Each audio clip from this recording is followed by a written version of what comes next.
Mirëmbrëma të gjithëve. Rreth 5 vjet më parë në këtë studio, kryetari i dikurshëm i Bashkisë së Tiranës, Erion Veliaj, deklaroi se marrëdhëniet e tij me Edi Ramën janë si mishi me kockën. Ishte koha kur sapo kishin përvijuar të shfaqeshin në publik mosmarrveshjet, fërkimet, kunjat e her pashershme që kryeministri shefi i maxhorancës i hidhte të përzgjedhurit të tij në Bashkinë e Tiranës. Por tashmë marrëdhëniet nuk janë më qartazi, nuk janë më sipas një uniteti të çelnikt, por kryetari i Bashkisë së Tiranës ka hedhur, ish kryetari i Bashkisë së Tiranës ka hedhur në gjyq vendimin e firmosur nga bosi i tij, nga shefi i tij, kryetari i Këshillit të Ministrave Edi Rama, e ka paditur në gjykatën kushtetuese ku kërkon anullimin e vendimit të Këshillit të Ministrave për shkarkimin e tij dhe hapjen e rrugës për zgjedhje të parakohshme në Bashkinë e Tiranës. A është ky një veprim i duhur i Veliajt, a është një veprim i ligjshëm? Si mundet të zhbllokohet situata në krijuar në Bashkinë e Tiranës? Do të flasim në pjesën e parë, ndërsa në pjesën e dytë do të flasim për polemikat që ka shkaktuar kodi i ri penal. Shumë vetë janë shprehur kundër, madje edhe drejtuesit e institucioneve më të rëndësishme të drejtësisë. Çfarë risie sjell ky kod? A ishte i nevojshëm apo jo? Dhe çfarë parashikon, do të flasim në pjesën e dytë. Por të kthehemi tek ajo që ka ndodhur sot, tek kërkesa që ka paraqitur në gjykatën kushtetuese ish kryetari i Bashkisë së Tiranës Erion Veliaj. Regjia, ju lutem, më nxirni në tabelën në wall, në mur. Nuk e di, e kemi gati? Po. Tu janë pikat kryesore në padin e zotit Veliaj. Veliaj kundërshton në gjykatën kushtetuese shkarkimin nga detyra. Nenin 62, ai i referohet nenit 62, që thot nuk mund të zëvendësoj nenin 115 kushtetues, por interpretohet në pajtim me të. Shkarkimi pa shkelje të rënd të provuar është i paligjshëm dhe antikushtetues, thuhet në padin e zotit Veliaj. Gjithashtu, Veliaj kundërshton gjykatën kushtetuese shkarkimin nga detyra dhe këmbgul se kushtetuta është mbi ligjin dhe nenin 115 i kushtetutës është filtër i detyrueshëm për çdo shkarkim. Veliaj kundërshton në gjykatën kushtetuese shkarkimin nga detyra dhe këmbgul neni 62 i ligjit për qeverisjen vendore interpretohet vetëm brenda kornizës së nenit 115 të kushtetuesës. Por çfarë parashikon nenin 115 i kushtetutës dhe nenin 62 i ligjit për pushtetin lokal? Në nenin 115 të kustetutës së Republikës Shqipërisë, thuhet se organi i zgjedhur drejt për drejt i njësisë qeverisë dhe vendore mund të shpërndahet ose të shkarkohet nga Këshilli i Ministrave për shkelje të rënd të kustetutës ose të ligjeve.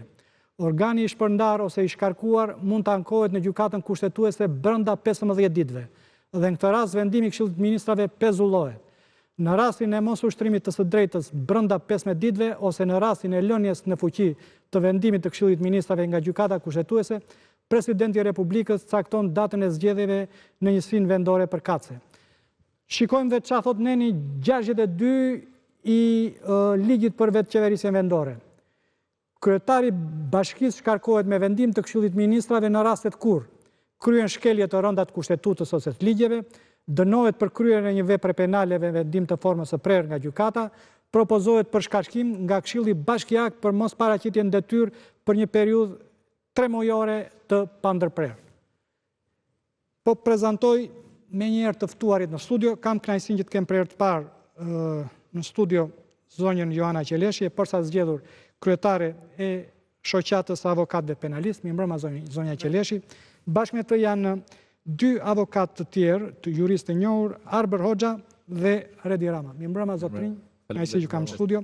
Si dhe në studio është bashkë me mua dhe kolegu analisti dhe gazetari Poli Hoxha. Ndërsa përmes Skype-it është juristi tjetër i njohur, zoti Kreshnik Sfajiu. Kemi regjia Kreshniku, mirëmbrëma Kreshnik. Mirëmbrëma të gjithëve, faleminderit. Një interpretim të padis që ka bërë sot në gjykatën kushtetuese Erion Veliaj. Qëndron apo jo? padyshim që në radhë parë qëndron e drejta e ushtrimit të një drejte kushtetuese. Çdo subjekt, përfshirë dhe kryetarët e bashkive, duhet ta aplikojnë dhe ta ushtrojnë këtë të drejtë kushtetuese. Është dhe do të mbetet sërish një debat juridik për shkak të interpretimit që i ka bërë në formë të ndryshme qeveria dhe pushteti lokal në të gjitha rastet. Mos harrojmë që arrestimi një kryetar bashkie nuk është hera e parë që ndodh në Shqipëri. Fatkeqësisht ligjbërësit dhe ligjvënësit duhet të kishin plotësuar këtë vakum ligjor prej kohësh, sepse tashmë arrestimi i kryetarëve të bashkive është kthyer në një fenomen. Dhe një fenomen i cili duke ju referuar zgjatjeve të procedimeve penale, duhet ta zgjidhte ngërçin se çfarë duhet ndodh me ato bashki ku procedimi apo shurtimi gjyqësor zgjat me vite. Mos harrojmë që kemi bashkinë e Himarës, e cila mbeti 2 vite pa kryetar bashkie, pa drejtim, dhe padyshim kemi dhe raste të tjera që mund të referohemi. I kujtoj të gjithëve që në asnjë rast nuk është pezulluar dekretimi i zgjedhjeve të parakoshme, as në rastin e Vaut Dejes, në rastin e Zef Hiles, ku presidenti i Republikës brenda disa ditëve ka dekretuar zgjedhjet në atë bashki, por padyshim që unë jam dhe mbetem që qeveria nuk mund të jetë gjykat. Dhe për sa kohë çdo kryetar bashkie nuk është dënuar me vendim të formës prerë, nuk është qeveria ajo e cila përcakton fajsin apo jo të fajsin penale. Po kur nuk shkon 3 muaj rresht në punë, siç parashikohet në nenin 62. Jo, ky është një argument qesharak dhe që nuk ekziston. Kjo është përgjetur një pretekst për të shkarkuar. 3 mujorshi nuk është 3 mujorshi është interpretim shtërus. Nuk lë shtek që arsyet objektive të konsiderohen të pa arsyeshme. Masa e sigurimit e vendosur nga gjykata është një shkak i arsyeshëm të cilën e pengon kryetarin e bashkisë për të shkuar. Të qëndrojmë pak këtu, sepse kemi ligjin e heqjes së mandatit të deputetit, ku thuhet 3 muaj pa arsye, specifikohet pa arsye, ndërsa këtu thuhet 3 muaj dhe mjaft. Kush është ndryshimi? Do që me arsye, pa arsye. Dëgjoj, 3 muaj në asnjë rast nuk ka ndodhur. Po mirë, po i bëj një pyetje publikut. Nëse një kryetar bashkie sëmurë të rënd 3 muaj, 6 muaj. Po. Atëherë konsiderohet ky shkak për ta shkarkuar një kryetar bashkie të smur, sepse ju thoni që ligji nuk parashikon me arsye apo pa arsye. Duke qenë se nuk e parashikon, unë po i bëj një pyetje publikut. Nëse kryetari i bashkisë është i smur 3 muaj e 1 ditë. Pas 3 muaj do e shkarkojnë kryetarin e bashkisë këta. Çfarë logjike është kjo? Domethënë, absolutisht efekti 3 mujor nuk, domethënë ka dhe precedent të tjerë të cilat nuk dua që ta politizoj këtë debat juridik, dhe nuk i referohem rastit të Erion Velis, i referohem në çdo lloj rasti. Ju referova rastit të Himarës, edhe pa u betuar si kryetar bashkie Fredi Beleri, këta nuk e shkarkuan 2 vjet derisa gjykata e apelit me vendim të formës prerë e shkarkoi. Tani pse nuk e interpretuan këta që ky ka 3 muaj nuk betohet? Se edhe ai donte të shkonte të betohej, po nuk e linte drejtësia që të shkonte. Pse nuk e konsideruan mungesë pa arsye apo efekt ligjor mos prezencën e Fredi Belerit. Pra, ndaj, unë nuk mundet të referohem si jurist të mbaj 2 standarde. Unë jam nga ata që konsideroj që qeveria nuk mund të marri kompetencat e gjykatës. Nenin 62, regjia ju lutem. Pjetrën më poshtë. Nenin 62. Propozohet për shkërkim nga Këshilli Bashkiak Përkatës për mos paraqitje në detyrë për një periudhë 3 mujore të pandërprerë. Nuk ka asnjë klauzol, asnjë apendiks, asnjë as arsye, as pa arsye. As arsye, as pa arsye. si që është në rastin e deputetit. Po mirë më thuaj, pse Fredi Belerin se nuk shpallën zgjedhjet në Himar, ta e lanë 2 vjet pa bashki Himar. Se dhe i nuk betua se pritën vendimin e apelit. 61 ligjit. Po, zoti Rama, po. Edhe njerë, pse pritën vendimin e formës prerë? Kur është miratuar ligji për pushtetin vendor që ju i referoni, që është neni 62, nuk ka pasur legislatori ose ligjvënësi i cili ka bërë ligjin, nuk ka pasur synim ose si qëllim që masat e sigurimit arrest në burg dhe mungesa për një periudhë kaq të gjatë ta le me qëllim këtë nen, duke thënë që duke mos dhënë një arsye konkrete, pra duke me use justifikuar njësoj si me deputetin apo me rastet tjera. Pra, kur është bërë ligji, nuk ka pasur në konsiderat asnjëherë që do kemi rastet të tilla të arrestimit dhe të mungesës në punë të kryetarëve të bashkisë. Kështu që ato argumentat cilat ju paraqitet përpara që duhet të jenë argumentat e avokatëve të zotit Veliaj, duken drejta referuar në 115 kushtetutës që e shpall qartë dhe sakt që rastet kur organi, që është organi i qeverisjes qendrore, tashmë Këshilli i Ministra, arrin ta shkërkojë kryetarin e bashkisë, atëherë ai ka të drejtën ta ankohet sipas këtij neni dhe arsyet e shkarkimit duhet të jenë në shkelje të rëndë të ligjit dhe të kushtetutës dhe jo duke... Ne nuk po diskutojmë, më falë, zoti Rama, ne nuk po diskutojmë të drejtën e ankimimit, por drejtën e ankimimit e ka kushdo. Ti drejtohet një gjykate, nga gjykata e shkallës parë deri tek gjykata e drejtave të njeriut Strasburg. Këshilli Bashkiak me vendimin për propozim... Por është e drejtë apo jo, është e bazuar apo jo, kjo kërkesa e tij, kështu po them. Është shumë e sforcuar e pa bazuar në ligj. Kush? Propozimi për shkarkim që ka bërë Këshilli Bashkiak dhe më pas miratimi që e ka bërë kryeministri, Këshilli i Ministrave shkarkimit zotit Veliaj. Sepse zoti Veliaj qëndron me një mas sigurimi dhe ka një arsye shumë të fortë pse nuk shkon në Bashkinë e Tiranës. I është hequr për shkak të një vendimi gjykate dhe jo për arsye të cilat mund të ketë pasur në mendje legjislatori kur ka bërë atë nen. Pra nuk do të shkojë dhe të paraqiten detyrë ose ka pasur problematika të tjera. Vendimi gjykatës për çfarë? Për shkelje të ligjit. Për korrupsion. Kryeministri duhet thoshte me vendim pa propozim të Këshillit Bashkiak që për shkelje të rënda të ligjit dhe të kushtetutës. Siç e ka bërë me Tushen. Siç e ka bërë me kryetar bashkie të tjerë. Me Tushen sa u arrestuar në Lushnjë e shkarkoi. Pikërisht. Pra ka pasur precedent kur kryeministri duke zbatuar gërmën gërmën A të nenit 62 ka marrë vendim dhe ka bërë shkarkimin e kryetarëve të bashkisë. Kështu që në këta aspekte shoh jo të drejtë iniciimin e një shkarkimit të një kryetari bashkie pikërisht me Zonja Qeleshi. Të nenit 62. Unë mendoj që çështja përtej emrit, diskutimi është teknik në këtë pikë. Që do të thotë, a mundet që një kryetar bashkie apo një organ i zgjedhur, po këtu jemi ke neni 62 jemi ke kryetari i bashkisë, të shkarkohet me këtë motivacion. Shkeljet e rënda, pra kushtetuta në vetvete përcakton bazën, që thotë një kryetar i bashkisë mund të shkarkohet për shkeljet e rënda të kushtetutës apo ligjit. Ndërkohë, nga ana tjetër, ligjet e ndryshme përcaktojnë se cilat janë shkeljet e rënda. Pra kushtetuta vetë nga një anë ka të përcaktuara shkeljet e rënda, nga ana tjetër ligjet të ndryshme përcaktojnë se çfarë shkelje do të konsiderohet e rëndë. Në rastin e nenit 62, ligjvënësi ka përcaktuar 3 raste, të cilat sipas tij janë shkelje e rëndë.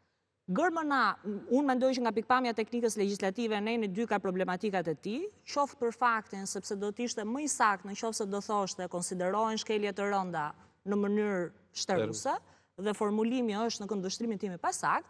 Megjithatë, ne mund të themi dhe unë bie dakord edhe me zotin Spaiu që gërma C e nenit 62 është e paplot, pasi nuk përcakton dhe ka modelet legjislacioneve tjera që e quajnë si arsye për shkarkim në qoftë se ti nuk paraqitesh në punë, në detyrë, për një periudhë të caktuar kohore pa arsye, pra për mungesë vullneti se nuk do të shkosh etj.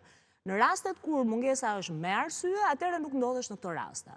Pavarësisht kësaj, aktualisht legjislacioni që ne kemi nuk e bën këtë ndarje.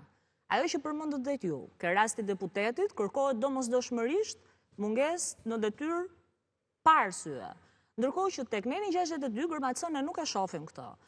Që në këtë këndvështrim, diskutimi që do ketë, mendoj unë, edhe gjykata kushtetuese në shqyrtimin e çështjes, do të jetë fakti nëse mos paraqitja në detyrë e kryetarit të bashkisë konsiderohet shkelje rënd në kuptim të kushtetutës, apo jo? Është proporcional shkarkimi në qoftë se ti nuk paraqitesh në detyrë pavarësisht arsyeve, apo do duhet që të ketë arsye të caktuara për të cilat ti të mund të shkarkohesh. Kështu që unë mendoj që neve nuk mund të themi është i mirë apo i keq ligji, ne do ngelet për të parë se si gjykata kushtetuese do interpretoj pikërisht këtë pikë. Pra që gërma C është në përputhje me pikën 1 të 915 apo jo? Apo do të kërkoj që ligjvënësi, dhe këtu pastaj teknika mund të jetë që gjykata kushtetuese vetë mund të bëjë një kontroll incidental të dispozitës, ose gjykata kushtetuese në shqyrtimin e ankimit të vetë zotit Delie, që ka paraqitur sot, mund të bëjë dhe interpretimin nëse do të vlerësojë që gërma C e 962 të ligjit për qeverisjen vendore është antikushtetuese. Në qoftë se kjo nuk preket, atëherë gjykata kushtetuese nuk ka mundësi të thotë që mosparaqitja në detyrë mbi 3 muaj nuk përbën shkak për shkarkim. Kështu që do ngelet një interpretim në këndvështrimin tim se si gjykata kushtetuese do të ketë qasjen sa i përket mosparaqitjes në detyrë. Duhet kemi parasysh këtu që arsyet pse ligjvënësi ka parashikuar këtë mund të jenë nga më të ndryshmet, por kryesisht bëhet fjalë për pozicione për të cilat këto janë kryetari i bashkisë është i zgjedhur, pra është mandati i sovranit i dhënë për të, dhe pa diskutim që është shumë e rëndësishme që ai të jetë në detyrë. Mund të ketë raste, pra edhe në qoftë se dispozita do rregullohej, edhe në qoftë se ti me arsye nuk paraqitesh, kjo nuk mund të jetë e pafundme. Pra në qoftë se ne supozojmë që një kryetar bashkie, le të themi, është i smur, dhe kjo smundje zgjat 2 vjet, 3 vjet, atëherë ti nuk mund të thuash që do të jetë e pafundme. Ai ka raport 3 vjet, mjekësor. Po, ti ke nevojë të ushtrosh detyrat për të cilat qytetarët kanë zgjedhur. Qyteti, sa kohë mund të ri qyteti pa këtë bari? Sa kohë mund të ri? Dhe kjo është një gjë që duhet me arsye pa arsye nuk ka rëndësi. A mund të ri, sa gjatë mund të ri një qytet pa kryebashkiak? Është një pyetje fryme, që këtë mund ta interpretojmë. Sepse nuk kemi të bëjmë me një organ kolegjial, siç është parlamenti që ka 140 veta. Domthonjë që janë se munguan 2-3, ndërsa kryetari i bashkisë është një institucion, i cili duhet të jetë në detyrë. Është vetë kryetari vetë është institucion. Po pra. Nëse parlamenti është institucion me 140, veta ai është vetë institucion. Ka dhe këtej mund t'i bëj një pyetje dhe këtu unë them që interpretimi do jetë çështje fryme. Po. Për mendimin tim, do jetë çështje fryme. Ja që ta mbaroj, domethënë, por rëndësi këtu ka. Se këto janë tani është aq ashtu sa që është debati është edhe juristët nuk ashtu. Unë kam pyetur gjithë ata, biles unë shumë juristë thoshin që ka shumë mundësi që t'ia çojnë administrative sfare. Domethënë si ashtu. Po u pranua sepse është edhe rangu i lartë politik, debati i madh. Jo, nuk është pranuar. Ajo është paraqitur gjykata kushtetuese. Derisa brenda 3 orëve u caktua relatori. Nuk mundet gjykata kushtetuese administrativisht mos marrë një kërkesë në shqyrtim. Çfarë do lloj gjëje të shkojë, do shënohet në protokoll. Po kjo çështje s'ka diskutim. Nga shumë juristë, un që jam konsultuar, kanë thënë që ka shumë gjasa që të merret një vendim të çohet administrative, se është një përplasje administrative në fakt me qeverinë, me kryeministrin, me qeverinë. Çështja është që këtu e gjithë kjo situatë që po krijohet nga pikpamja e zotit Veliaj që po e çon, se pastaj besoj do flasim dhe politikisht. Po, do flasim, po ta dezauroj një herë don shqyr zotit nëse ka shkelur. Se unë kam një parim tjetër me këta që e ke parasysh kur luftojnë nëpër studio që mbrojnë njërin apo tjetrin. Për çdo njeri, në qoftë se është bërë një shkelje, është në interes të Erion Veliajt. Në ç'kuptim? Dihet që Erion Veliaj tashmë ka deklaruar dhe publikisht dhe grupi avokatëve që synim ka Strasburgun.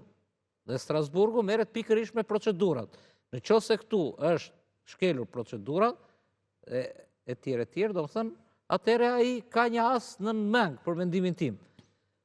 Por Tirana nuk mund të ri, kanë ndajtur, Ilir Meta ta shkeli ligjin të kushtetutën dhe ligjin zgjedhor ta shkeli për gati 3 vjet, 45 ditë thot ligji, kur është vendi vakant. Për Bashkinë e Shkodrës e ke fjalën. Jo vetëm Shkodrë, ishin 6 atëherë që e bëri politikisht, që u bën lufta për Basha Rama, zgjedhjet e marsit të 2002-shit. Po gjitha ato bashki ti kishe përveç Tushe së Lushnje si ishte i 2021-shit, gjitha i kishe vakant që nga 2019-a. Apo ja? Kështu që këtu kanë bërë, çfarë s'ka bërë vaki, domethënë atë kuptim në këtë vend. Arbër? Tani, duhet të kuptojmë diçka që sipas një 13 të kushtetutës, qeverisja vendore nuk është zgjatim i Këshillit të Ministrave. Qeverisja vendore është një organ i cili zgjidhet dhe mandatohet nga populli dhe si i tillë i takon sovranit që ta ushtrojë dhe ushtron dhe në rastin konkret e ka zgjidhur nëpërmjet votës zotit. Kushtetuta thotë domun që Këshilli Bashkiak, se ka Këshilli Bashkiak ja ka propozuar Këshillit Ministrave. Po, më fal. Ideja është e tillë që nëse është zgjedhur të shkarkohet, ashtu siç është shkarkuar për mos paraqitje në detyrë për shkak të dispozitës pikës C të 62 është tërësisht e paligjshme. Nëse do t'i bëjmë një interpretim sistematik dhe të zgjeruar, po edhe literal, ligjvënësi kishte shumë të lehtë të thoshte te pika B, dënohet për kryen e një vepre penale me vendim të formës së prerë nga gjykata ose është me mas sigurimi arrest në burg ose arrest shtëpie. Për aq kohë sa ligjvënësi nuk e ka vendosur që të shkarkohet një person me vendim të formës prerë dhe ky është kusht sine qua non, nuk mund të thuhet që një mas sigurimi që është ajo e arrestit në burg që ndron pa arsye. Po nga do që të kthemi, nga do që të rrotullohemi, mundet të referohemi çfarë do lloji realizacioni. Po është pika 3 aty. Propozohet për shkarkim nga Këshilli Bashkiak për katës për mos paraqitje në detyrë për një periudhë 3 mujore të pandërprerë. Po mos paraqitja në detyrë do të kaq do shkomen mund t'i bëhet kësaj. Mos paraqitja në detyrë do të jetë për raste të cilat lidhen me vullnetin e personit. Nuk është shkruar mo. Kryetari i bashkisë është i zgjedhur dhe nuk ka detyrimin të shkojë për ditë në punë, por ka detyrimin që të shkojë brenda 3 muajve të paraqitet një herë se ndryshe do shkarkohet në kushte shnjërzore, po them unë, që nuk do të shkojë. Në rastin konkret, ky person, pra zoti Velie, është me mas sigurimi arrest në burg. Dhe masa e sigurimit arrest në burg e bën të pamundur absolutisht që zoti Velie të shkojë dhe të paraqitet në detyrë. Ky është, ndërkohë që për sa i përket interpretimi tjetër, që zoti Spahiu bëri me të drejtë apo të drejtë, nëse do t'i bëjmë një interpretim të pikës 3 të 115, ankimimi në gjykatën kushtetuese e pezullon efektin e vendimit të Këshillit të Ministrave. Pra, në rastin e mos ushtrimit të së drejtës ankimimit brenda 15 ditëve, ose në rastin e lënies në fuqi të vendimit të Këshillit të Ministrave nga gjykata kushtetuese, presidenti i Republikës cakton datën e zgjedhjeve.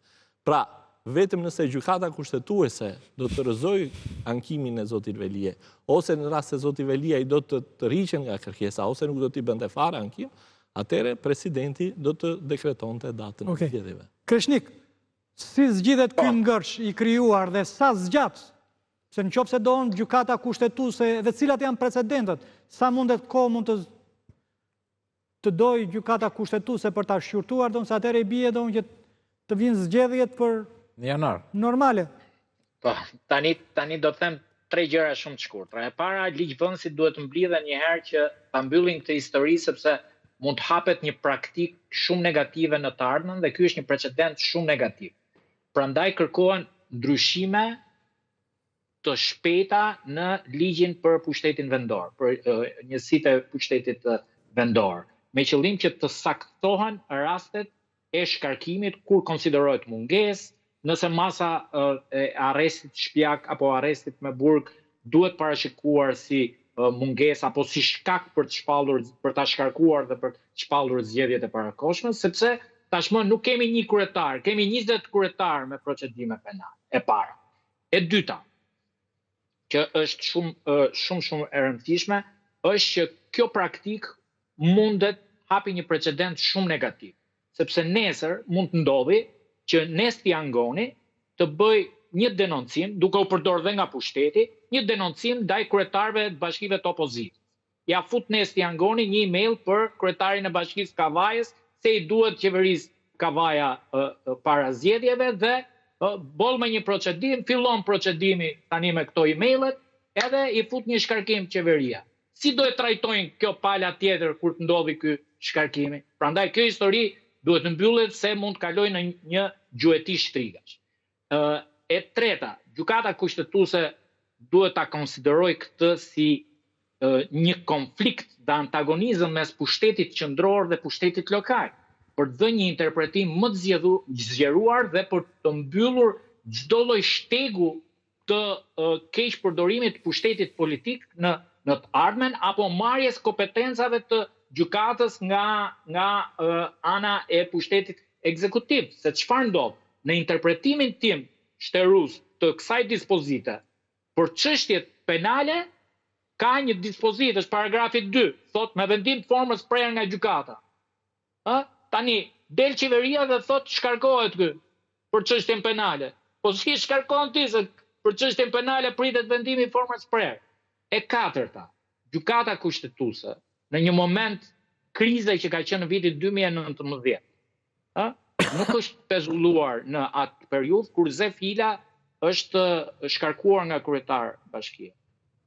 Dhe mund të ndodhi që presidenti dekretoj, unë po flas në mënyrë teorike, mund të dekretoj pavarësisht. Ekziston mundësia që ekziston mundësia. Pse ekziston?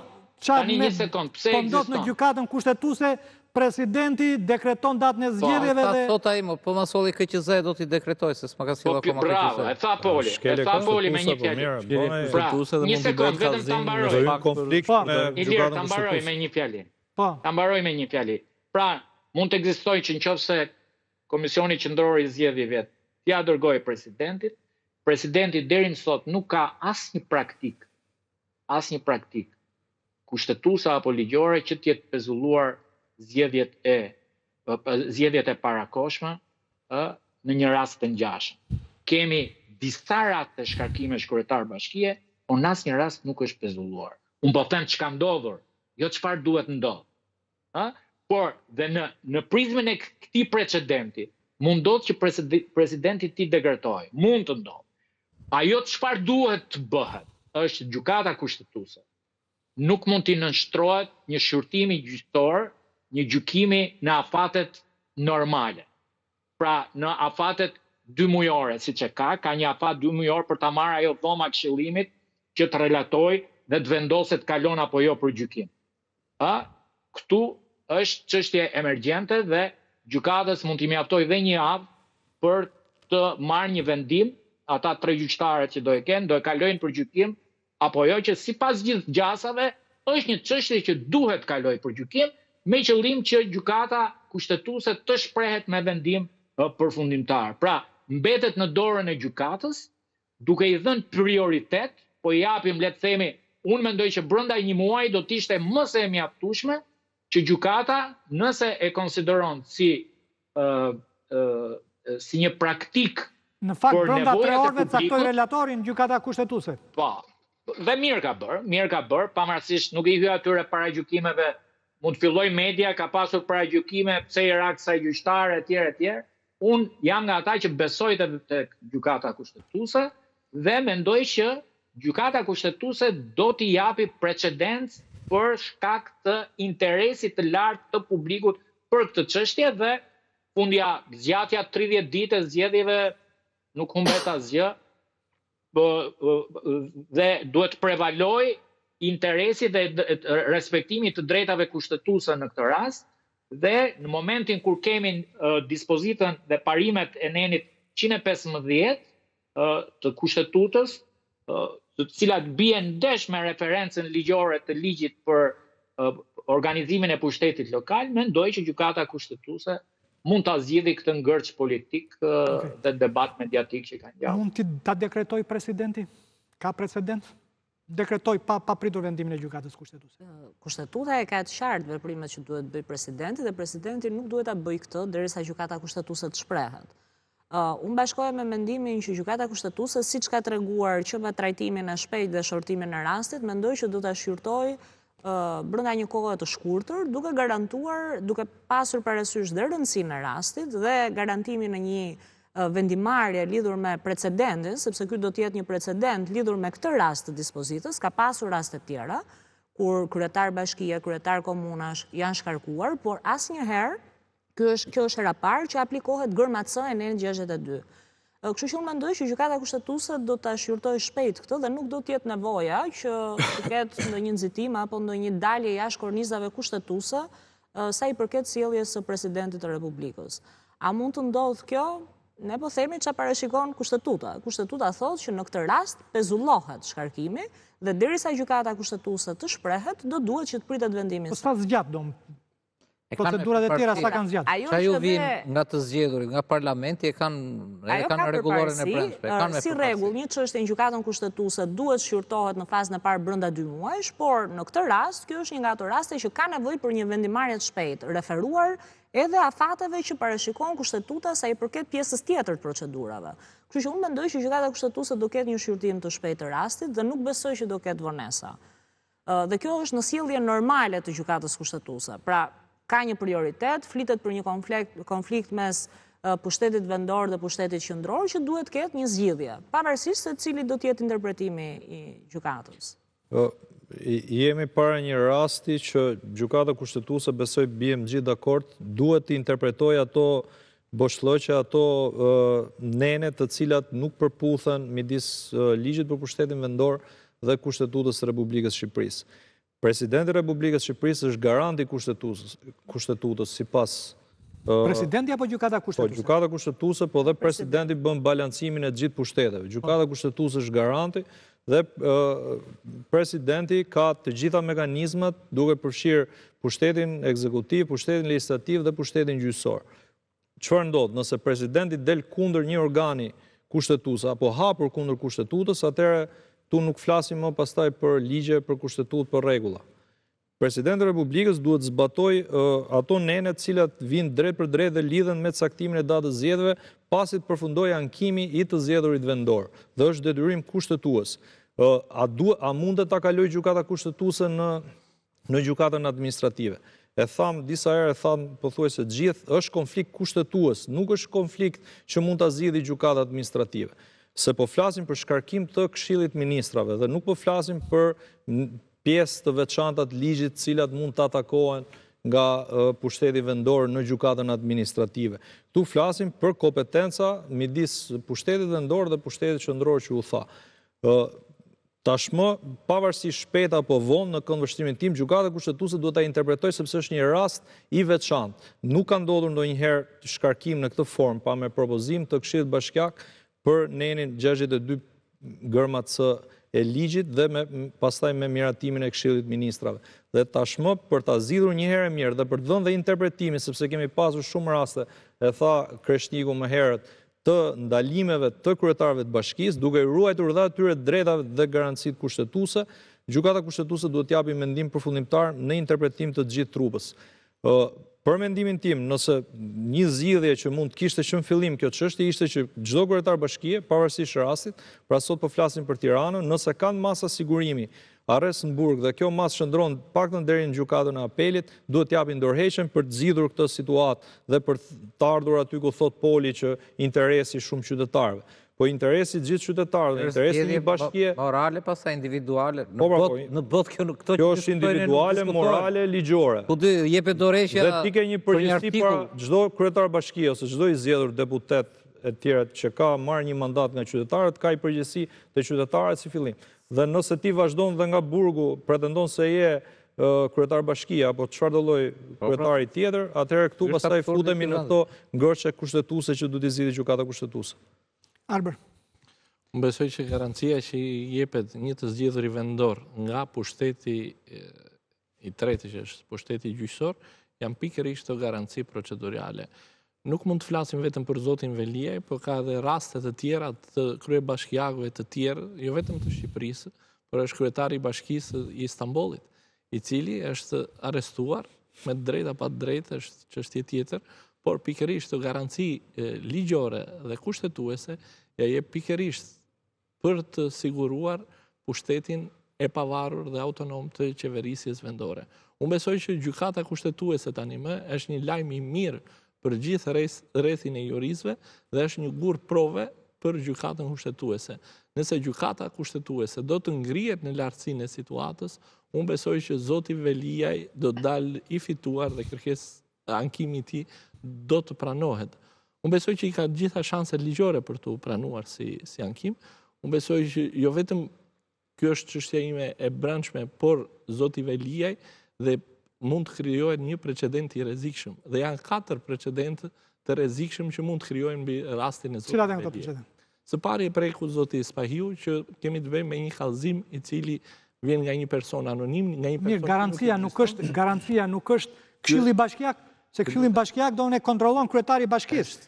Është një lloj filtri, është një lloj garancie. Pra është një precedent që secili prej qytetarëve të Republikës së Shqipërisë, dashakeqës apo jo, mund të bëjë një kallëzim anonim dhe prokuroria e posaçme nëpërmjet disa trusheve procedurale duke mos i regjistruar emrin dhe duke mbajtur një çështje 5 vjet. Se nuk bëjnë Arbër, po e dia të them unë shifra. 1000 bëjnë në muaj. Lutem. Puna është çfarë gjën mbi atë kallëzimin. Një. Precedenti i dytë populiste gjëra të shkruparlidhje. Precedenti i dytë i rrezikshëm është caktimi i një mase sigurimi për një person i cili është në detyrë, nuk rrezikon që të largohet, nuk rrezikon që të kryejë një vepër penale po aq të rëndë ose më të rëndë. Precedenti i tretë është mënyra e shkarkimit të zotit Veliaj dhe mënyra e gabuar se si u zgjodh. Pra ishte një vendim, a është një vendim politik? Patjetër që është vendimi politik. A ishte një vendim i pritshëm? Patjetër që ishte një vendim i pritshëm. A është një vendim i ligjshëm? Patjetër që jo. Dhe precedenti i katërt që është akoma më i rrezikshëm është që besoj që presidenti i Republikës nuk do të bjerë në grackën e Këshillit të Ministrave, sepse Këshilli i Ministrave ka bërë edhe diçka tjetër. I ka çuar shkresë nëpërmjet sekretarit të përgjithshëm Komisioni Qendror të Zgjedhjeve pa e publikuar në fletoren zyrtare. Pra është publikuar një ditë më vonë në fletoren zyrtare, pra pa hyrë në fuqi. Vendimi i Këshillit të Ministrave që ty në fuqi dhe të marrë fuqi ligjore duhet botohen në fletoren zyrtare dhe më pas mund t'i çohet institucioneve. Ndërkohë që institucioneve i është quar një ditë përpara se të hynte në fuqi dhe të botohen në fletoren zyrtare. Pra i gjithë ky ngut për të mos respektuar të drejtat dhe garancitë kushtetuese që jep jo zotit Veliaj, po një të zgjedhur i vendor. Unë besoj që është një precedent i rrezikshëm dhe gjykata kushtetuese duhet të ngrihet në lartësinë e situatës për të pranuar ankimin e zotit Veliaj. Nëse ankimi i zotit Veliaj do të rrëzohet, sepse dëgjova Polin që thashë po bëhet e gjitha për gjykatën europiane e drejtave të njerëzit. Që të shkosh në Strasburg, e para duhet për këtë doja të pyesja. Duhet të shterosh. Për këtë doja të pyesja don sepse tek e fundit, zoti Veliaj tani do nuk kontrollon veç 4 metrave katror të qelisë, ti nuk kontrollon asgjë. As Bashkinë e Tiranës, gjithë drejtuesit e bashkisë janë jashtë kontrollit të tij. Shiti partia ati. Dhe për çaj duhet ky mandat? Dhe për çaj ky post? Ne ta quajmë honorific. Ju po më detyroni mua të them që me miq të tillë nuk të duhen armiqtë, po këtu. Jo, pyetja është gjetë, qa favori ka ai si i pandehur duke qenë në postin e kryetarit bashkisë? Zoti Veliaj... Se më shonë një arsye tjetër do. Ja e ka arsye Sali Berishën, për çfarë donte opozitën? Për të vajtur te gjyqi si kryetar opozitës. Dhe Veliaj shkon në gjyq jo për korrupsion, po si kryetar bashkie. Do i heq këto paralele politike sepse nuk jam thirrur në cilësinë. Jo, e kam fjalën don ka benefite, ka përfitime juridike, procedurale duke qenë është i besuar në zyrë dhe jo në qytetar i thjeshtë. Është i besuar nga populli dhe mbi 140.000 njerëz e kanë besuar në Tiranë. Dhe sigurisht që ka kandiduar në logon e Partisë Socialiste, po ka kandiduar zoti Veliaj, nuk ka kandiduar dikush tjetër. Që do të thotë që është në mbrojtje të drejtave të tij kushtetuese. Tani se çfarë do të përfitojë zoti Veliaj, kjo pyetje duhet i bëhet pikërisht atij dhe jo unë. Unë besoj dhe nëse do të isha mbrojtësi i zotit Veliaj, unë besoj që mbrojtësit e zotit Veliaj po bëjnë një punë në këndvështrimin tim jo të lavdërueshme. Janë të vakët, janë pa perspektivë juridike dhe janë pa strategji. Dhe mbi të gjitha, atë që zoti Veliaj e bënte më mirë se kushdo tjetër në këtë vend, PR-in, mbrojtësit e zoti Veliaj zgjedhin që të bëjnë një PR shumë të dobët. A ka qenë strategjia e mbrojtjes së zotit Veliaj më e mira e mundshme duke sulmuar prokuror, atë çamin e bëri agent të Grekut, njërin e bëri duke i sulmuar të gjithë që kishin të bënin atë. Procesin penal tani apo jemi ke ky që po fliste? Jemi duke folur edhe për se të lidhura janë. A mendoni se bëri një gabim të madh strategjik në mbrojtjen e tij, nëse kemi parasysh çfarë po ndodh tani në Francë? Kemi ish presidentin Nicolas Sarkozy, i cili dënohet me 5 vjet në gjykatën e faktit, 5 vjet burg. Dhe në vendim, thuhet doon që duhet ta nisi pavarësisht se është vendimi i formës së prerë, ekzekutimi i vendimit duhet nisi me njëherë. Dhe Kjo ndodh do në gjithë komentatorët, aty thonë do në që i ka krijuar marrëdhënie të vendosura me sistemin e drejtësisë, që kur ishte president, me deklarata që kritikonte sistemin e drejtësisë, dhe do në mori dhe një nisëm legislative, poli do në që kërkonte do në të iqte këtë gjykatësin para prak. Se dinte do në që nuk po funksiononte. Dhe do në gjithë sindikata, se aty gjykatëse kanë sindikat, i dolin kundër. Dhe tani do në është duke kaluar në një ferë. Në Francë ka bërë buj sepse presidentët përgjithsisht një lloj si në... Jo, të kthehemi këtu tek zoti Velia i donë. A ndoqi donë, ti si avokate donë, si e shikoni? Ju duk mbrojtësje... Strategjia mbrojtje se cili është e vendos klienti bashkë me avokatët e tij. Dhe ka strategji mbrojtje që ti bën mbrojtje profesionale, pa pasur asnjë lloj konfrontimi me prokurorin, se me gjykatën si rregull nuk këshillohet në asnjë rast. Ka strategji të tjera dhe veçanërisht ke personazhet publik synojnë apo kanë tendencën që të krijojnë më tepër për opinionin publik se sa për vetë rastin e tyre, faktin që sipas tyre, sipas këndvështrimit tyre, kanë të drejtë duke sulmuar prokurorin apo aktorët e tjerë, në disa raste ka konfrontime me gjykatën, për shembull, duke akuzuar për elemente të ndryshëm. Unë personalisht e shoh strategji të gabuar, për faktin sepse pa diskutim një proces gjyqësor si rregull duhet të jetë rezultat i provave që shqyrtohen dhe asaj që është e vërteta procedurale deri në fund procesit, po mos harrojmë që në fund të ditës dhe prokurorët dhe gjyqtarët janë njerëz që pa diskutim sjellja e të pandehurit në proces ka një ndikim tek qasja që ti ke ndaj vendimarrjes. Kështu që pa diskutim nuk e di sa e konsultuar ka qenë edhe se si e ka pasur zoti Velia strategjinë e tij, por në këndvështrimin tim nuk është diçka që është e sugjerueshme për klientët. I pandehuri bashkë me mbrojtësin duhet të synojë që argumentat e tij ti kanalizoj brenda atyre që janë provat, që janë argumentet ligjore, pa diskutim duke bërë edhe interpretimin e tyre në gjykatë. Kështu që pastaj çështja... Flasim për aspektin politik taknik. Kreshnik, si e shpjegon këtë, lufta është e shpallur tash në mes Veliajt edhe Ramës? Unë jam shumë kurioz dhe dua të vëzhgoj disa detaje që do të ndodhin pas ankimit, sepse mendoj që ankimi që bëri në gjykatë kushtetuese Erion Velia e ndau përfundimisht, publikisht, zyrtarisht, politikisht Erion Velin me Edi Rama. Sepse nëse deri dje e konsideronte si një mbështetje dhe bënte thirrje për të votuar Partinë Socialiste. Mishe thua më thoshte, jemi si mishin e thonë. Edhe në 11 maj, mendoj që kjo situatë nuk po ndodh sot. Duhet ndjekur me vëmendje se çfarë do të ndodh, sepse çfarë do të ndodh me Erion Velin, çfarë do të ndodh me njerëzit e afërm të Erion Velis, çfarë do ndodh me çështjen penale, çfarë do ndodh me çështje të cilat kanë qenë në hetim.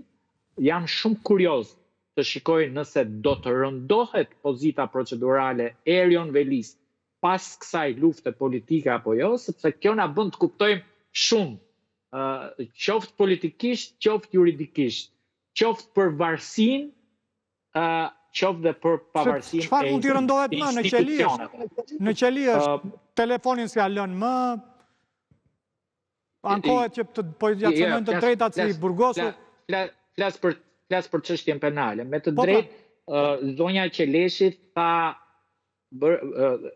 kishte një këndvështrim shumë të saktë për sa i përket strategjisë që zgjedh mbrojtja, por që mbrojtja është në varësi të vullnetit që ka i pandehuri, dhe unë di të them një gjë, që gjykata e apelit ka qenë duke ndryshuar masën e sigurimit nëse në periudhën nga GKO-ja e shkallës parë që vendosi masën e arrestit, nuk do të kishin ndodhur gjithë ajo përplasje mediatike dhe politike mes Erion Velis dhe prokurorisë, dhe ato përgjime telefonike që dolën dhe më pas u përdorën nga akuza si si një arsye për të legjitimuar masën e arrestit me burg, duke justifikuar që Erion Velia nuk mund të lihet i lirë sepse mund të pengojë hetimin. Pra, si kthehemi pak asaj që ka ndodhur. Pra, unë mendoj që nëse nuk do të kishte ndodhur përplasja politike mes mbrojtjes pandehurit dhe prokurorisë, nuk është çudi që gjykata kishte marrë një vendim për zbutjen e masës sigurimit në apel për të kaluar në arrest shtëpiak, ku mund të ishte krejtësisht e ligjshme, sepse edhe nga arresti shtëpiak mund mos pengohej hetimi, siç ka ndodhur për shumë subjekte. Domethënë, unë kam mbajtur njëjtin qëndrim për shembull edhe për nuk ekzistonte rreziku i manipulimit të dëshmitarëve dhe i prishjes së provave? Sepse çështja është komplekse, kemi një ish deputete, ish kryetaren e Komisionit të Ligjeve, që duke qenë kryetare e Komisionit të Ligjeve, i bënte presion në favor të Erion Velis një dëshmitareje. Pyetja juaj është me shumë vend, por mos harrojmë një gjë, që kemi dy Erion. Erioni përpara arrestimit ka qenë një Erion që shkonte dhe i konsideronte si koleg në deklaratat e tij prokurorët, dhe ka qenë bashkëpunues, ka qenë Shtetet e Bashkuara të Amerikës dhe nuk kërkoi azil. U kthye në Shqipëri. Përsëri për t'u përgjigjur hetimit e tjerë, pra nuk i është fshehur hetimit në asnjë rast. Dhe kjo është tregues. Një njeri të akuzuar për korrupsion dhe për në 5 akuzat të tjera të rënda, ti beson se Shtetet e Bashkuara të Amerikës mund të bëhen një rifugjo, mund të bëhen një streh, t'japin strehim politik? Shtetet e Bashkuara jo, por avioni kalon tranzit për Shtetet e Bashkuara të Amerikës edhe në Zvicër. Në shumë vende të tjera nderuar, dhe ekzistojnë mundësit në shumë shtete neutrale të cilat në mos të marrësh azil politik të menjëhershëm, për shkak të përplasjeve politike, sepse këto janë subjekte politike dhe boll të tregosh ku diun protestat, përplasjet e tjera, ta politizosh procesin dhe të përfitosh kohë, 2 vjet, 3 vjet, derisa gjykatat apo autoritetet e atij vendi të marrin konsiderat, po mos dal nga analiza ime. Tani, të kthehem te pyetja juaj, që mos ju marr dhe hapësirën dhe kohën, mendoj që përplasja politike është evidente, ndonse mendoj që përtej kësaj as Erion Velia dhe as Edi Rama nuk do eskalojnë në akuzat të ndërsjellta. Kjo prishje qëndron deri këtu në këtë pikë apo mundet të përshkallëzohet? Sepse ka 2 skenare. Ka skenare donë si ajo që bëhet një pakt, bëhet një deal, që dënohesh me një minimum vitesh burgu dhe parat që ke dhe pronat që ke t'i gëzosh. Por ka dhe donë që si që tot populli donë kur konflikti shpallet, qelsat në det. Ka dhe kur pranon paktin dhe ull kokën, por ka dhe si për shembull që bëhesh i penduar dhe fillon të tregon shokët. Atëherë, politikisht të dy kanë një eksperiencë që e kuptojnë shumë mirë që nëse sulmojnë njëri tjetrin me akuza politike apo me akuza penale, të dy dalin të humbur. Dhe pa dyshim që i humburi më i madh do të ishte Erion Velia nëse do t'i hapte një grup. Mbaroj, vetëm ma dëgjoj deri në fund. Erion Velia e ka pasur në dorë këtë ta bëjë mbas mandatit dytë. Nëse mbas mandatit dytë do krijonte LSI-n brenda, pra atë një parti të re brenda PS-s, unë kam gjithë ato teoritë e mia që situata nuk do ishte siç është sot. Kur Erion Velia nuk e pati guximin që të krijojë një parti politike, një forcë për t'u kundërvënë pushtetit qendror dhe brenda Partisë Socialiste, mendoj që nuk do ta bëjë tani që i kanë braktisur dhe shokët dhe besnikët më të ngushtë që i ka pas qoftë në lëvizjen mjaft, qoftë në GNC9, qoftë në Këshillin Bashkiak, qoftë ata që kanë përfituar në bashki. As Arben Ahmetaj nuk krijoi ndonjë LSI. As Arben Ahmetaj nuk krijoi ndonjë LSI, zoti Spaju. Po, është ndryshe të bësh luftën nga Zvicra dhe ndryshe nga qelia e burgjeve të Durrësit. Tani, ma dëgjoj pak me kujdes. Erion Velia ka përdorur plumbin e fundit që është ankimi në gjykatë kushtetuese. Dhe Poli Hoxha, si janë një analist shumë inteligjent, e tha me të drejtë që Erion Velia do të përdorje atë që përdori Berisha dhe shumë të tjerë, apo Ilir Meta, e shumë politikanë tjerë, të cilët e duan statusin politik për të gjykuar me atë imunitet politik. Edhe Erion Velia do që të gjykohet me statusin e kryetarit bashkisë. Mos mendoj që Erion Velia ka ende aspirata për të kthyer në PS dhe për të marrë Partinë Socialiste. Ajo është një histori e mbyllur. Partinë Socialiste se mori dot as Ilir Meta, as Bemblushi, as Fatosnano të kthehet, partia në Shqipëri nuk i merret dot askujt nëse nuk ta trashëgon apo dhuron kryetari. Dhe çdo kush tjetër i bindur që Erion Velia këtë nuk e bën për luftë politike, e bën për mbrojtje juridike, që të shkojë të gjykohet si kryetar bashkie nga gjykoja. Poli? Shiko, unë kam një, do më thënë, kjo është shumë interesante, kjo do më thënë se dhe sot titujt ishin hapur pas 7 muajsh, nuk e ka ngacmuar, ka hedhur në një kunj, si që the ti në fillim, tani ka ardhur radha Erion Velis të jedhë në një kunj, ishte një moment që tha, kur të flasë unë, dhe këtu duhet kapem, shkruajti në TikTok, dhe vetëm në TikTok, TikToku i mbyllur nga radhë. Po, që është ndaluar. Po, është mesazh më vete. Në TikTok tha që kur të flasë unë, kur të filloj të flasë unë, ti do bëhesh breaking news, lajmi fundit. Ti do bëhesh lajmi fundit. E hoq, pak media e kapën, e la një ditë dhe të nesmen e fshiu dhe këtë mesazh. Tani, kjo çështja, unë sot nuk e marrë si hapje lufte këtë, biles unë kam dyshimet e mia që Edi Ramës nuk i intereson ta provokoj deri në hapje lufte në kuptimin e vërtet të fjalës luft. Edhe Arben Ahmetaj, si që tha shumë mirë nga komforti që tha i Zvicrës andej, prap qerek lufte hapi, edhe tani dhe aje e kam mbyllur fare. Kishte paralajmëruar një intervistë të tretë, nuk u bë asaja. Çështja është që unë nuk shikoj një luftë tani për tani. Luftën do ta shikoj me akte.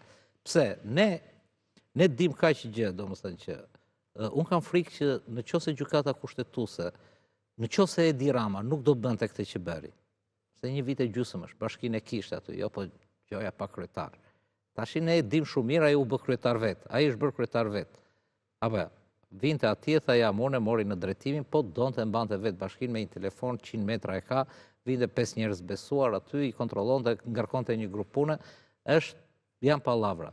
Unë kam një dyshim ose një indicio që e vetmja mënyrë për t'i dhënë një dorë Erion Velis, për të shkuar pastaj deri në Strasburg, unë kam gul, domethënë deri në Strasburg, sepse ai e di shumë mirë që ka situatën shumë rënd me çfarë ka hetuar Spaku, me çfarë i ka ndalë rrugës, dhe më e keqja është që shumica e njerëzve dhe ata që janë të pandehur, se s'është vetëm Erion Velia, që janë një varg biznesmenësh e tjerë dhe ish punonjës të kompanive apo të OJF-ve të bashkëshortes, kanë folur. Ka 13 akuza, Eli.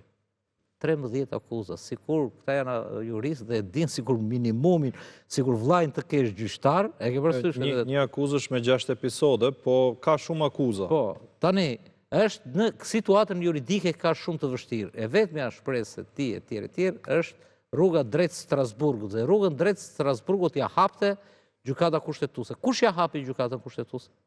Ja hapi Edi Rama me këtë veprim, për mendimin tim. Dhe unë do quaja hapi lufte, unë do të avija titullin Plas lufta Veliaj Edi Rama, kur Erion Veliaj me gjithë rjetin e mediave që ka jashtë, e vërtetuar, të hapte atë luft me Edi Ramën që hapi me prokurorët. Dhe me prokurorët e hapi në ajër, kod bëri atë gafën e madhe juridike, gjithë juristët bjenë dakord me ato sulmet, sepse dhe u përgjua që porosiste.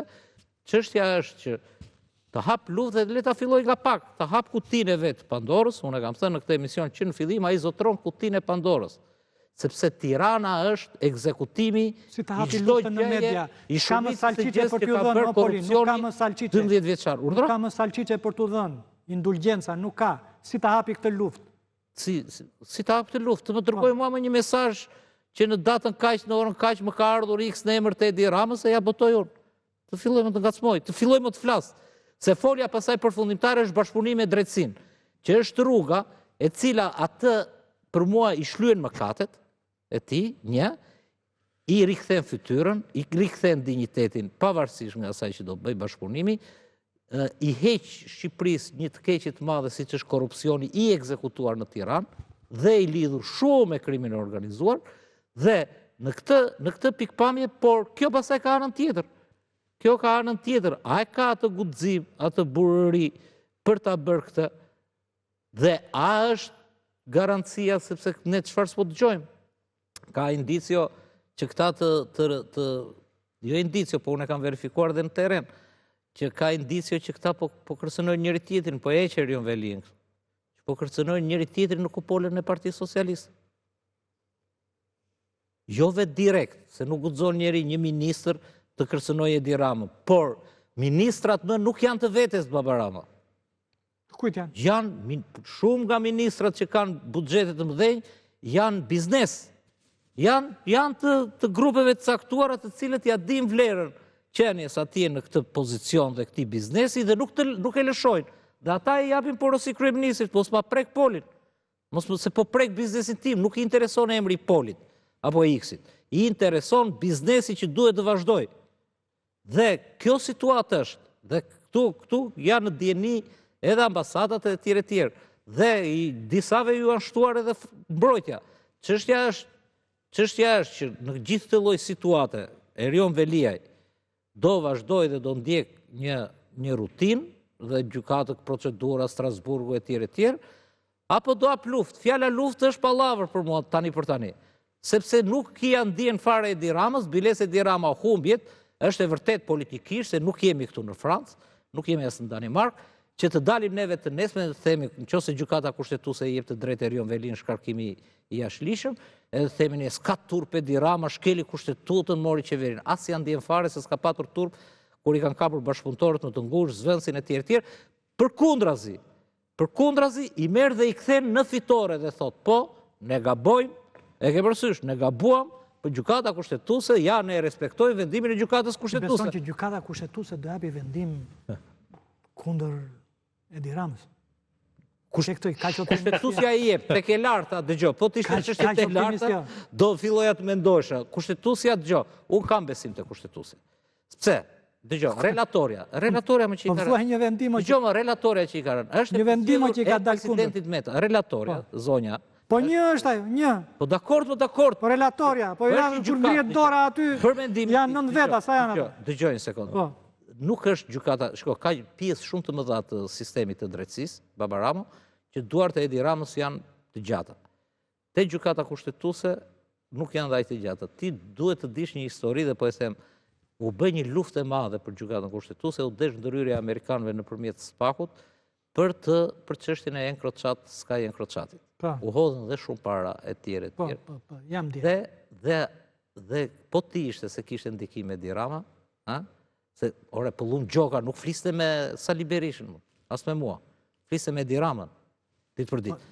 Rama, didon që me mielin e Gjermani nuk bën shaka. Dhe në qoftë se dëgjoj një sekond, unë i kam lexuar ato encrochatën, se s'ka dalë asgjë.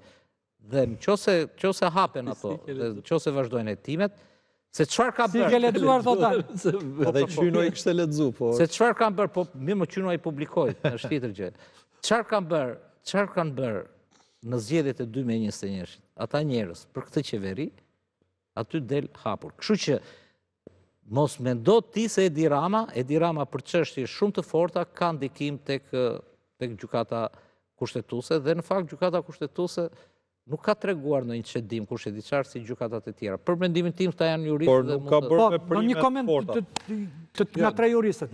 A është e pavarur, a është autonome apo Jo, gjykata kushtetuese e tregoi të paktën me zyrës juridike të Ramës. Datim fitimin e profesioneve të lira që erdhi ndesh, ka qenë rasti vetëm që është vënë në provë për hir të së vërtetë. Jo, ka dhe raste tjera me Butrintin, me po them gjëra që i kanë ardhur ndesh Këshillit të Ministrave për një efekt i cili ka qenë të paktën tatimi për profesionet e lira, tatim fitimi ka qenë një akt administrativ, po me fuqi të përgjithshme, nuk ka qenë individual. Kështu që besoj që gjykata kushtetuese kësaj radhe duhet që të jetë në lartësinë e situatës dhe të pranoj kërkesën. Mendoj që gjykata kushtetuese ka integritetin për të vendosur. Në rastin konkret, gjëja që mua më vjen keq, po të paktën nga juristët nuk duhet ngatrohet, gjykata kushtetuese nuk interpreton ligjin. Dhe as nuk thotë që ky ligji, Këshilli i Ministrave ka bërë mirë, është e drejtë apo s'është e drejtë. Pra që ne të themi që vendimi është i palishëm, nuk është e saktë. Themi është i padrejtë, themi që ligji është i keq dhe duhet ndryshuar, jemi dakord. Gjykata kushtetuese në këtë rast do vlerësoj vetëm nëse shkarkimi i zotit Veliaj është në përputhje, pra neni 62 gërma C është në përputhje me nenin 115 të kushtetutës apo jo? Kjo është ajo që do shqyrtoj. Se nuk mund të thuhet që Këshilli Bashkiak ka shkelur ligjin se ka propozuar shkarkimin. Jo, sepse ligji ja urdhëron këtë. Dhe Këshilli i Ministrave ka vepruar me bazën e këtij propozimi. As duhet jetë kështu. Bien gjithë dakord, siç e thamë që parë, që ligji nuk është në rregull. Por gjykata kushtetuese këtë do shqyrtoj, që mos paraqitja në punë, pavarësisht arsyes, siç e ka gërma C, është në përputhje me kushtetutën, a mund të bëj shkelje të rëndë në kuptim të kushtetutës? Dhe unë vlerësoj që gjykata kushtetuese i ka dhe kapacitetet profesionale. Pastaj pjesa e integritetit, kjo është një gjë që ne e kemi të diskutueshme, besoj që do kenë një vendimarrje që unë mendoj duhet jetë e shpejtë dhe duhet jetë e drejtë. Unë shoh që kryeministri 12 vite ka arritur të kapi shumë institucione dhe institucionet e drejtësisë me forcë, pavarësisht se ka pasur segmentet caktuara si prokuroria e posaçme që mund të ketë bërë një farë rezistence, po është përpjekur ose ka tentuar që të kapi këdo, vetë i sulmon, vetë i ka zgjedhur kryesisht, ka sulmu ILD-n, ka sulmu Këshillin e Lartë Prokurorisë, Këshillin e Lartë Gjyqësor. Njëjta situatë mendoj që është dhe në gjykatën kushtetuese me shumë vendime, tani mos i përmendim, ishte një rast flagrant, ishte rasti ku gjykata kushtetuese për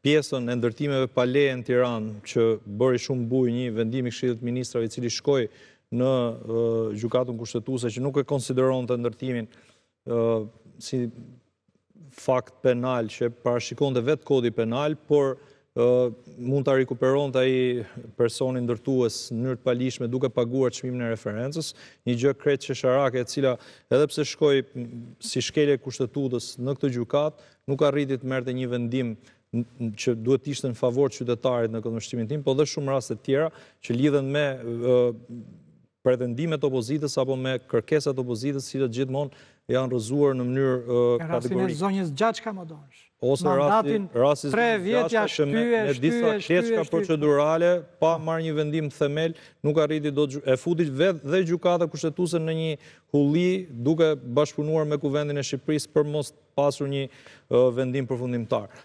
Por që çështja është tërësisht politike, kryesisht dhe zotit Rama, po dhe zotit Veliaj, se tani zotit Veliaj vetëm politike ka mbetur të bëj. Nëse Këshilli Bashkiak, cilin e ke zgjedhur ti gjithë, të kthehet kundra, të shkarkon brenda ditës dhe i thret kryeministri në selinë e Partisë Socialiste, një shkelje tjetër e ndarjes pushteteve midis pushtetit vendor dhe pushtetit qendror. Këtu flasim për luftë të brendshme, pastaj a ka kapacitete Erion Veliaj për dalë aty ku tha Poli, për të shkuar dhe për të treguar se si ka bashkëpunuar ai me zotin Rama te këto episodat e mëdha.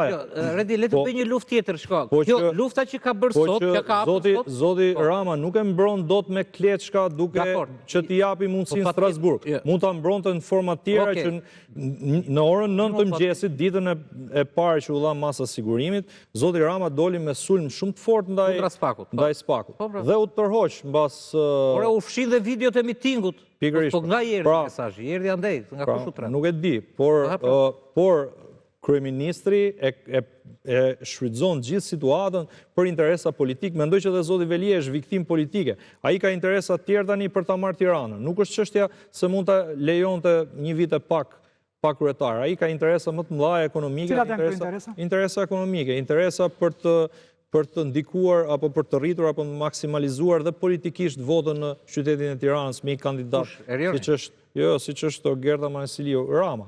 Rama ka interesin të qëndrojë pushtet sa më gjatë. nëse mban një bashki dobët, siç është aktualisht Bashkia e Tiranës. Me këtë opozit kaq të fortë, pse duhet i futet këtij risku Rama? Rama e ka Tiranën. Okej, kjo ishte Opozita është çështje tjetër. Sot kishim, me që jemi te lufta, dua vetëm një fjalë të them, Abraham. Sot kishim hapi të një lufte juridike. Domethënë, ai i thot kryeministrit që ti ke shkelur kushtetutën me rastin tim nëpërmjet Këshillit dhe vendimit të qeverisë. Para se të vend tek ai ekstremi që thash unë, që ajo do ishte e mirë për Shqipërinë, ajo që thash bashkëpunimi me drejtsinë, do ishte mirë një shërbim i madh për Shqipërinë, ka një luftë tjetër që mund ta bëj politike. Meqense janë shumë mirë, zoti Erion Veliaj, ligji nuk ja ndalon s'bëhet fjalë fare, të kandidoj për kryetar Bashkia e Tiranës si i pavarur. Edhe shikojmë dhe gjithë. Për lejon ligji? Po patjetër, s'ka vendim në formën së prerë. S'ka pengesë. Ja ku është. Dhe ta shikojmë që kjo, apo ja, një sfidë këtij lloji i pavarur, ai ka këtu që se mori gjithë ato vota, sa ka kaluar. Që të tjerat apo? Dhe le ta trazoj, dhe këtu e trazon Edi Ramën ai. Që të tjerat apo që të Ramës?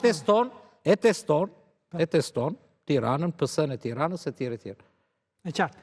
Kjo ishte pjesa e parë e këtij emisioni, pjesën e dytë, pas një hapësire fare të shkurtër publicitare, do të flasim për projekt kodin e ri penal, i cili ka shkaktuar tejet polemika. Madje dhe vetë drejtuesit e institucioneve më të larta të drejtësisë kanë kundërshtuar atë dhe kanë dhënë alarmin se ai cënon të drejtat e njeriut dhe ka reminiscenca të së kaluarës. Publicitet dhe rikthehemi sërish në studio.